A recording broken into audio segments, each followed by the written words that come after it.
Masih di jelang debat Capres-Cawapres Pemilu 2024 bersama saya Friska Clarissa. Hanya 40 menit lagi jelang debat calon wakil presiden. Kita lihat bagaimana pergerakan masing-masing pasangan calon. Yang ada di kiri layar Anda adalah Capres nomor urut 1 Anies Baswedan bersama dengan Cawapresnya Muhaimin Iskandar yang saat ini menuju ke area JCC Jakarta Convention Center Senayan untuk mengikuti debat keempat Cawapres. Di kanan layar Anda adalah situasi terkini di Jakarta Convention Center. Sudah ada tim ses dari masing-masing pasangan calon, kita tinggal menunggu kehadiran kandidat di JCC. Tadi Capres nomor urut 2 Prabowo Subianto sudah berada di kediamannya dan menantikan Cawapres nomor urut 2 Gibran Rakabuming Raka untuk nantinya juga berangkat menuju ke JCC. Sementara calon wakil presiden nomor urut 3 Mahfud MD sudah menuju ke JCC. Dan Capres nomor urut 3 Ganjar Pranowo sedang perjalanan tadi setelah dari Jawa Timur juga akan nanti langsung ke Jakarta Convention Center. Ini adalah debat keempat pemilihan presiden dan kesempatan kedua bagi calon wakil presiden untuk adu gagasan. Ada sejumlah tantangan yang harus dijawab oleh masing-masing cawapres terkait dengan tema hari ini, yakni pembangunan berkelanjutan, sumber daya alam, lingkungan hidup, energi, pangan, agraria, masyarakat adat, dan desa. Soal bagaimana kesiapan masing-masing calon wakil presiden sejak masa kampanye beberapa hari lalu juga kami sudah menemui masing-masing calon presiden dan calon wakil presiden, termasuk juga hari ini Cawapres nomor urut 1 misalnya Muhaimin Iskandar menyebutkan bahwa persiapannya adalah mempelajari materi terkait dengan tema debat keempat hari ini. Sementara calon wakil presiden nomor urut 2 Gibran Rakabuming Raka menyebut bahwa minta didoakan agar debat keempat ini berjalan lancar. Sementara Cawapres nomor urut 3 Mahfud MD menyebutkan bahwa sudah siap juga menghadapi debat, tidak ada persiapan khusus.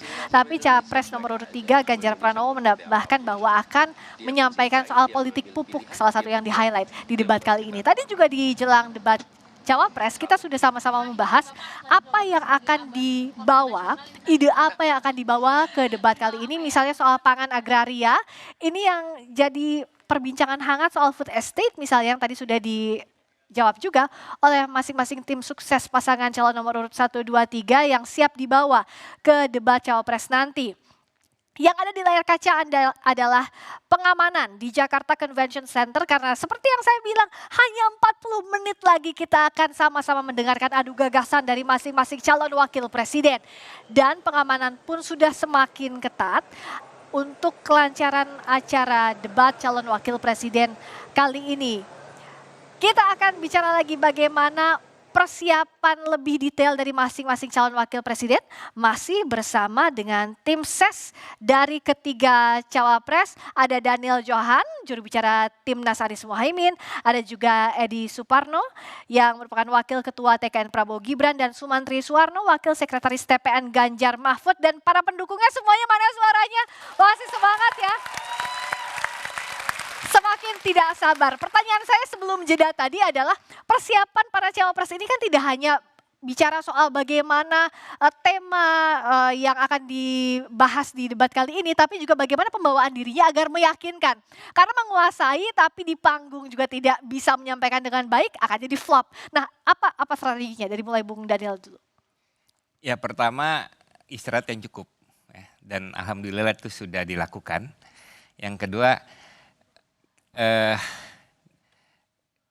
tidak ada kelelahan yang berlebihan. Yang penting bisa secara tampil alami, menguasai data, menguasai apa menjadi visi misi, semangat perubahan yang ingin dibawa Amin untuk rakyat. Jadi selama ada semangat membawa masyarakat menjadi hidupnya lebih baik, itu akan sangat membantu nanti. Oke, tepuk tangan untuk tadi tim ses nomor urut 1. Kalau dari Mas Edi gimana untuk Mas Gibran? Ya, kita lihat di dalam debat pertama Mas Gibran alhamdulillah bisa memupus keraguan dari banyak kalangan masyarakat yang menganggap bahwa Mas Gibran itu belum punya pengalaman dan pasti akan keok di dalam debat pertama. Ternyata tidak seperti itu. Dan waktu itu rumusnya adalah satu, Mas Gibran be yourself, jadilah dirimu sendiri gitu. Oke. Dan sekarang pun strateginya tidak berbeda, karena justru yang ingin dilihat masyarakat adalah genuitas daripada Mas Gibran. Dan ini akan ditunjukkan ditambah lagi dengan adanya penguasaan materi oleh Mas Oke. Gibran, khususnya di bidang-bidang yang memang memerlukan perhatian yang khusus, seperti masalah energi, transisi energi, masalah lingkungan hidup, sumber daya alam, dan lain-lain. Dan itu akan Mas Gibran kupas secara tuntas dalam debat malam ini. Oke, tepuk tangan juga untuk pasangan nomor urut 2.